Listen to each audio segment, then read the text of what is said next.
the central bank's Monetary Policy Committee has revised the benchmark lending rate by 50 basis points to 8.5%.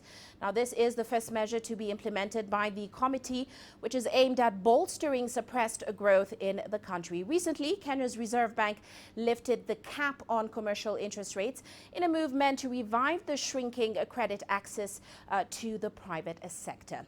Well, let's get more on this decision. We're joined now by Jibran Qureishi. He is Standard Bank's regional economist for East Africa. Great to have you on the show with us today, Mr. Qureishi. Well, let's first start off with your take on this decision, given, of course, the economic realities. That's a fact that we're seeing a growth expected to slow. Inflation remains within the central bank's target range, and, of course, the removal of rate caps. What's your take, given these realities, on the central bank's decision?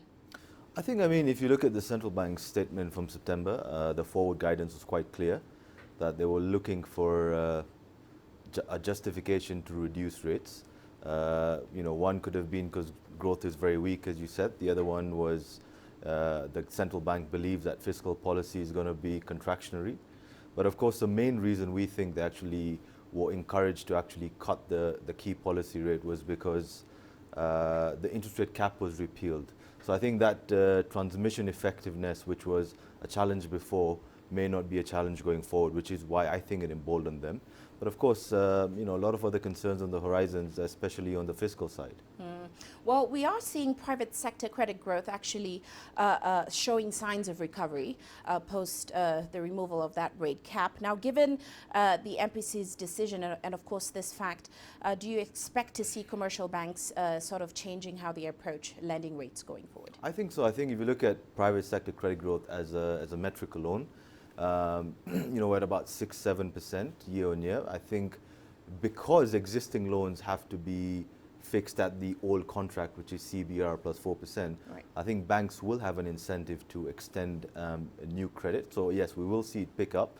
But of course, there's a banking charter that the central bank has asked commercial banks to adopt and embrace, which right. is going to put the clients first. And I think more importantly is going to get us away from name lending in the sector. So those are a few things that will help. But of course, we also have to acknowledge and accept that non-performing loans are sticky. Within the sector, still about 12%. Right. And of course, aggregate demand generally hasn't really taken off, even though we're seeing some initial steps of reform. So I think, commercial banks will, of course, be treading quite carefully in the early days. Well, with regards to this MPC's decision to cut rates, how much of an impact do you think it's going to have on Kenya's economic outlook? We did see Moody's recently maintain Kenya's sovereign credit rating at around B2, keeping it where it was. Give us a sense of what are the greatest risks to Kenya's economy going forward, given, of course, the government's debt burden and, of course, subdued revenues from the government, and how, of course, this decision will impact the economic outlook? So first things first, the biggest risk to Kenya's economic outlook is the fiscal side, as you articulated. With respect to the policy rate cut, there are a few things that we have to consider. As you know, once the rate cap was repealed, we've seen money market interest rates yields go up. We don't want to get into an environment where money market yields are going north and the central bank is cutting its policy rate. We need the consistency between monetary and fiscal policy to be aligned to have these rate cuts to be effective. Going to your second question, fiscal policy.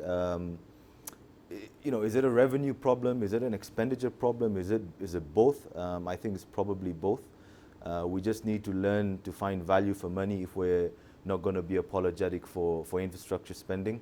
I think on the revenue side, if we start clearing arrears that are owed to the private sector, which has become a perennial issue, thankfully we've got the rate cap, gone now, repealed, so there'll be a lot more circulation and improvement in cash flow problems. Right. I think we need to do a lot more reform on the standard gauge railway issues that a lot of transporters are suffering from. I think all these factors, hopefully will boost revenue. But on the expenditure side, it's value for money. It's not about just spending on infrastructure. It's about thinking about the internal rate of return, the return on investment. What is the cost? Is it going to have a positive trickle down on employment, on exports, on productivity? it's not just about expenditure, it's about what expenditure and how much it costs. All right. And quickly, what's your inflation outlook? We know the CBK did say this time that it sees inflation risks remaining well anchored. But looking at October, inflation did rise to about 4.95% year on year from 3.85% the year before. So there was a base effect in October, and I think that base effect will persist in the coming months. So we're going to have an inflation print at the end of this week. I think will be slightly below 6%, but again, it's a base effect.